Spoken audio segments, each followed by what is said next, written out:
Hello बच्चों, कैसे हो आप सभी। मैं आशा करता हूँ कि आप सभी स्वस्थ होंगे, मस्त होंगे और आपकी पढ़ाई भी बहुत अच्छे तरीके से चल रही होगी। प्यारे बच्चों, आज की इस क्लास में मैं आपको बताऊंगा मेल रिप्रोडक्टिव सिस्टम में प्राइमरी सेक्स ऑर्गन टेस्टिस के बारे में। यानी कि हम बात कर रहे हैं नर के प्राथमिक लैंगिक अंग वृषण के बारे में, उसकी संरचना सहित आज हम आपको पढ़ाने वाले हैं। चलिए आज की इस क्लास को स्टार्ट करते हैं बिना किसी देरी के। Let's start. तो क्लास की बात करते हैं तो हमारा टॉपिक है वृषण, यानी कि हम बात करेंगे आज टेस्टिस के बारे में। टेस्टिस क्या होता है। अब अगर हम बात करते हैं टेस्टिस क्या होता है, तो सबसे पहले अगर हम बात कर रहे हैं टेस्टिस में, तो मेल रिप्रोडक्टिव सिस्टम के अंदर मेल रिप्रोडक्टिव सिस्टम में यानी कि नर जनन तंत्र में जो टेस्टिस होता है वो क्या होता है, प्राइमरी सेक्स ऑर्गन होता है। प्राइमरी सेक्स ऑर्गन यानी कि प्राथमिक लैंगिक अंग होता है। प्राथमिक लैंगिक अंग होता है। बात समझ में आया। अब अगर हम आगे की ओर चलते हैं, दूसरा पॉइंट क्या हो जाएगा, तो ये क्या होता है, पेयर्ड इन नंबर होता है। ठीक है, पेयर्ड इन नंबर होता है। यानी कि अगर हम बात कर रहे हैं तो यह संख्या में क्या होता है, 2। ये एक जोड़ी होता है, ये एक जोड़ी होता है। दूसरी बात, इसके अंदर क्या होता है, फॉर्मेशन ऑफ स्पर्म होता है। यानी कि अगर हम बात करते हैं तो स्पर्म फॉर्मेशन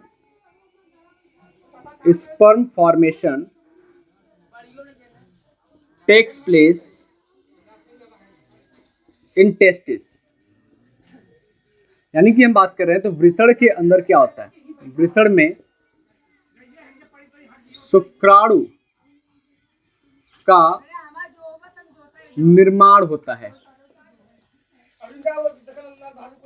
अब बात यहां पर समझना ये है कि क्या डायरेक्ट स्पर्म का फॉर्मेशन टेस्टिस के अंदर होता है, या टेस्टिस के अंदर और भी कुछ पाया जाता है जहां पर स्पर्म का फॉर्मेशन होता है। जी, टेस्टिस के अंदर पाया जाता है सेमिनिफेरल ट्यूबुल्स, जिसके अंदर की दीवार से स्पर्म का फॉर्मेशन होता है। इतनी बातें आपको समझ में आ गई। चलिए आगे की ओर चलते हैं। अब अगर हम बात कर रहे हैं टेस्टिस का साइज क्या होता है, हम बात कर रहे हैं इसके साइज की,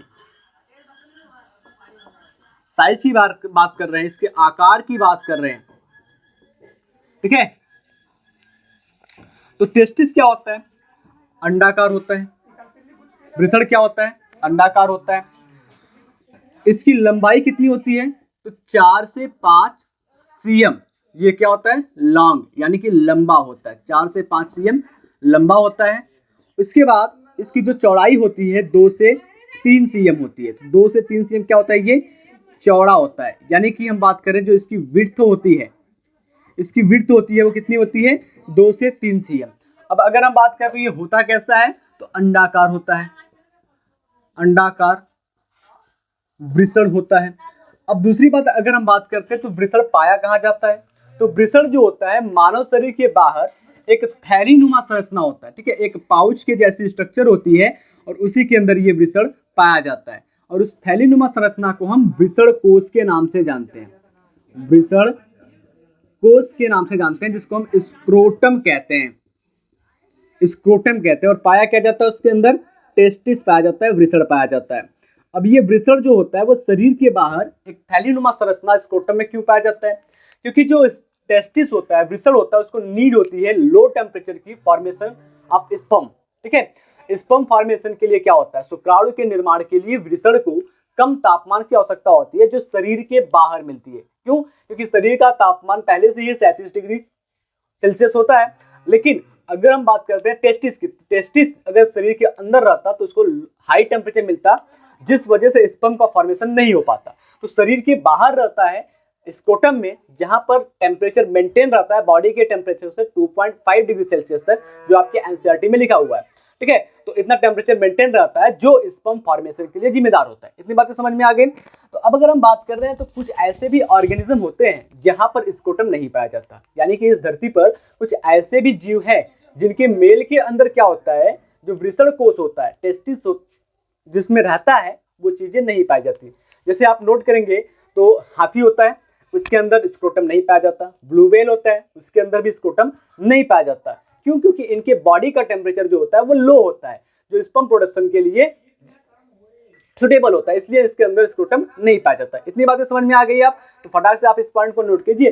फिर चलते हैं, हम आपको स्ट्रक्चर बना करके दिखाते हैं टेस्टिस का, और फिर वहां से समझते हैं कि टेस्टिस में क्या क्या चीजें होती है, टेस्टिस किसका बना होता है। ठीक है, तो फटाक से आप इस पॉइंट को नोट कीजिए। अब वृषण की अगर हम स्ट्रक्चर काट करके देखें, वृषण का हम आरेख अगर बनाएं तो कुछ इस प्रकार से आप देखने को आपको मिल जाएगा। वृषण जो होता है वो बना होता है ट्यूनिका एल्बुजिना का, और उसकी जो ट्यूनिका एल्बुजिना होती है वो इनवेजिनेट हो जाती है। ठीक है, वृषण जो होता है वो किसका बना होता है? ट्यूनिका एल्बुजिना का बना होता है। और वो ट्यूनिका एल्बुजिना क्या होती है? अंदर की ओर धंस करके टेस्टिकुलर लेब्यूल्स बनाती है, यानी कि वृषण पालिका का निर्माण करती है। और प्रत्येक वृषण के अंदर क्या होता है? 250 वृषण पालिकाएं पाई जाती है। इस प्रकार से क्या होती है? 250 वृषण पालिकाएं पाई जाती है। यहाँ पर हमने कम बनाया है क्योंकि आपको अच्छे से समझाना है इसके अंदर की स्ट्रक्चर को भी, इसलिए। तो इस प्रकार से क्या होती है? 250 कंपार्टमेंट पाई जाती है, जिसको हम टेस्टिकुलर लोब्यूल्स के नाम से जानते हैं। पालिकाएं पाई जाती है जिसको क्या कहते हैं? वृषण पालिका के नाम से जानते हैं। ये टेस्टिकुलर लोब्यूल है।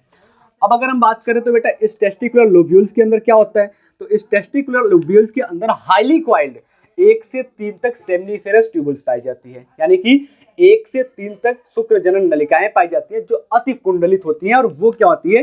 प्रत्येक टेस्टिकुलर लोब्यूल्स के अंदर ये पाई जाती है। ठीक है, इस प्रकार से ये होती है। और ये टेस्टिकुलर लोब्यूल्स के अंदर जो आपकी अति कुंडलित शुक्र जनन नलिकाएं पाई जा रही हैं, सेमनीफेरस ट्यूबल्स पाई जा रही हैं, ये आगे की ओर आकर के इस प्रकार से एक स्थान पर सभी मिलती है। ठीक है, और निर्माण करती है ये रेट टेस्टिस का। ठीक है, ये सभी आपस में आकर के एक जगह पर मिल जाएंगी और निर्माण करेंगी रेट टेस्टिस का। और रेट टेस्टिस आगे चल करके क्या करेगा? वास इफ्रेंसिया का निर्माण करता है। तो ये जो रेट टेस्टिस होता है आगे चल करके वास इफ्रेंसिया का निर्माण करता है। इस प्रकार से ये वास इफ्रेंसिया का निर्माण करेगा। और ये वास इफ्रेंसिया जो होती है वो आगे चल करके निर्माण करती है आपके अधिवृषण, यानी कि इपिडिडाइमस का निर्माण करती है। ठीक है, यहाँ पर देखो ये निर्माण करेंगी इपिडिडाइमस का। अभी मैं आपको एक फ्लो चार्ट के माध्यम से समझाऊंगा तो आपको हर चीजें क्लियर हो जाएंगी एकदम से। इस प्रकार से क्या होता है? ये इपिडिडाइमस का फॉर्मेशन होता है।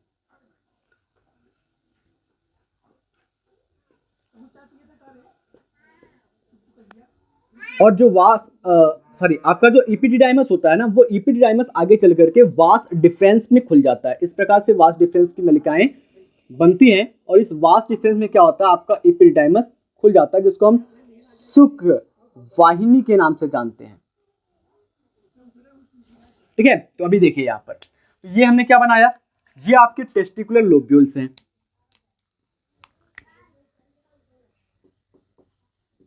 टेस्टिकुलर लोब्यूल्स हैं, यानी कि ये है वृषण पालिका। इसके बाद ये क्या है? सेमनीफेरल ट्यूबुल्स। फेरल ट्यूबुल्स यानी कि शुक्र जनन नलिका है। और ये क्या चीजें हैं जो अंदर की ओर बनी है? तो ये आपका ट्यूनिका एल्बुजिना लेयर है। Tunica albuginea, tunica albuginea. ठीक है, ये ट्यूनिका एल्बुजिना लेयर है, परत है, जो वृषण के पालिकाओं का निर्माण में मदद कर रहा है। फिर इसके बाद अगर हम बात कर रहे हैं तो यहां पर ये जो चीजें हैं ये आपकी रेट टेस्टिस है। रेट टेस्टिस है, रेट टेस्टिस या रेट वृषण। ठीक है, उसके बाद ये आगे चल करके क्या बना रहा है? ये आगे चल करके बना रहा है भाई, यहां पर मैं लिख देता हूं, ये आगे चल करके बना रहा है वास इफ्रेंसिया। वास इफ्रेंसिया बना रहा है, जिसको हम वास इफ्रेंसिया भी कहते हैं।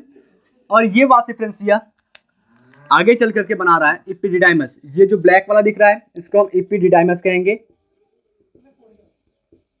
इपिडिडाइमस यानी कि अधिवृषण कहेंगे। और ये अधिवृषण आगे चल करके खुल रहा है वास डिफरेंस में, यानी कि हम बात कर रहे हैं तो ये खुल रहा है शुक्र वाहिका में। अब ये शुक्र वाहिका जो होती है वो आगे चल करके खुल जाती है आपके शुक्राशय के अंदर, जिसको हम सेमिनल वेसिकल के नाम से जानते हैं।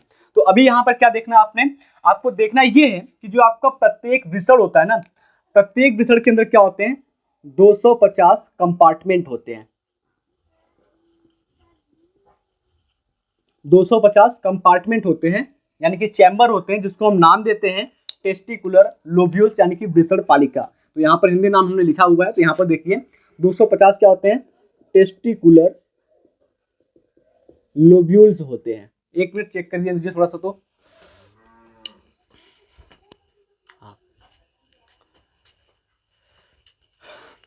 तो प्रत्येक वृषण के अंदर क्या होते हैं 250 टेस्टिकुलर लोब्यूल्स होते हैं। और प्रत्येक टेस्टिकुलर लोब्यूल, प्रत्येक चैम्बर के अंदर क्या होता है 1 से 3 सेमिनी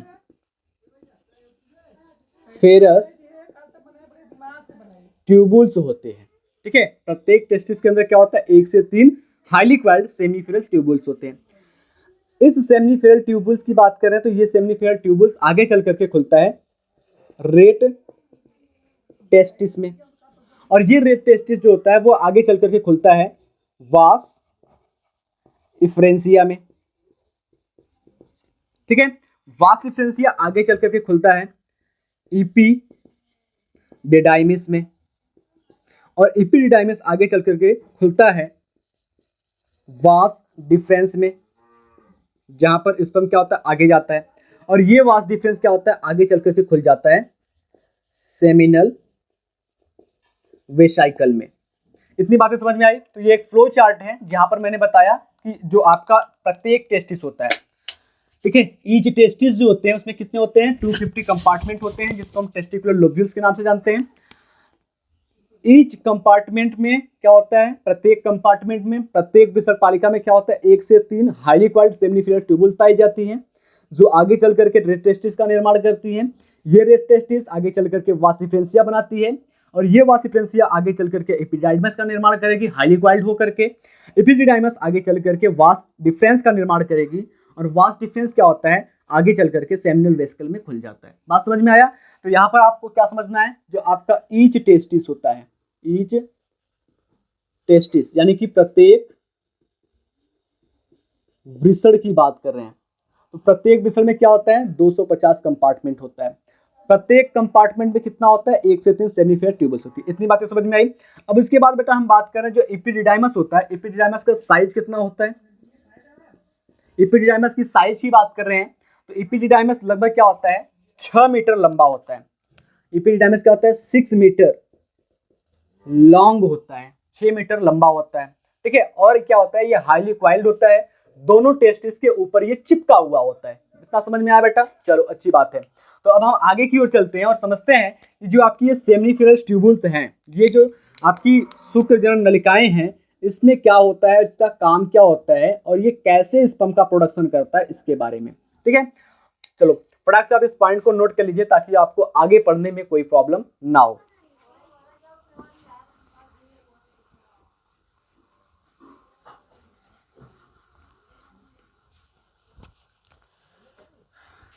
अगर हम बात कर रहे हैं, जैसे हम बात कर रहे हैं, ये आपका क्या हो गया सेमिनिफेरल ट्यूबुल्स हो गया।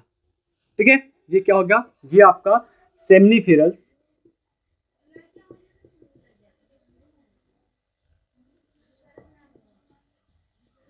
ट्यूबुल्स हो गया, शुक्रजनन नलिकाएं।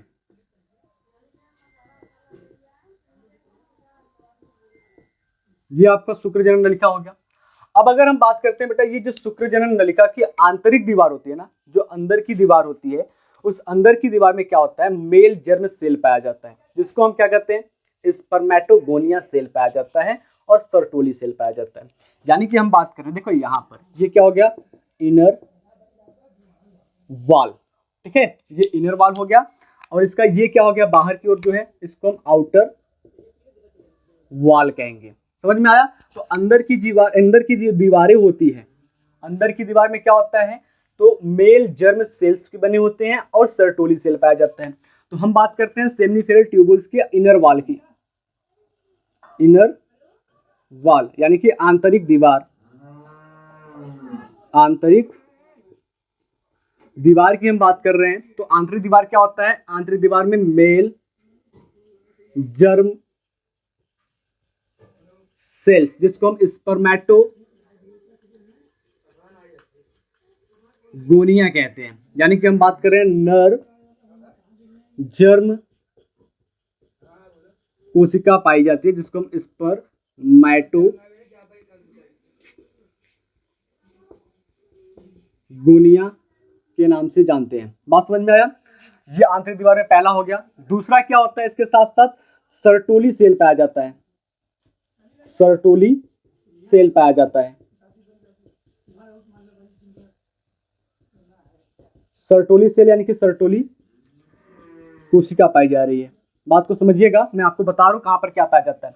फिर उसके बाद हम बात करें आउटर वॉल की, आउटर वॉल की बात कर रहे हैं।